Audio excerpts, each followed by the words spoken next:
11 ফটক থেকে, মানে ফুলেশ্বরে যে 11 ফটক যেখানে বাস স্ট্যান্ড আছে সেখান থেকে শুরু হয়ে একদম টোটাল এই বাইক র্যালিটা টোটাল যায় একদম সোজা খলিশানি, মানে হাই রোড দিয়ে এসে একদম খলিশানি অবধি, এবং খলিশানিতে গিয়ে এই র্যালি শেষ হয়। এবং সেখানে একটি বক্তব্য রাখেন ডক্টর সুকান্ত মজুমদার।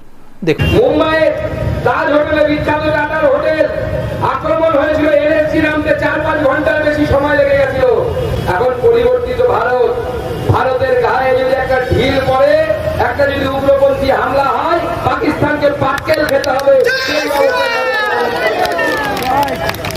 যখন 14 সালে নরেন্দ্র মোদী সরকার এসেছে, প্রথম যে দায়িত্ব নিয়েছিল, ঠিক করেছিল, হয়তো আপনারা অনেকে ভুলে গেছেন, আমাদের সেই সময় প্রতিরক্ষা মন্ত্রী ছিলেন গোয়ার প্রাক্তন মুখ্যমন্ত্রী মনোহর পারিকার। মনে রাখবেন, অনেকে বিজেপিকে উল্টো পাল্টা গালিগালাজ করে। এই দেশে প্রথম আইআইটি থেকে পাশ করা মুখ্যমন্ত্রী যদি কেউ দিয়ে থাকে, সেটা ভারতীয় জনতা পার্টি দিয়েছে। সেটা হচ্ছে ভারতের মনোহর পারিকার। তিনি আমাদের গোয়ার ভারতীয় জনতা পার্টির মুখ্যমন্ত্রী ছিলেন।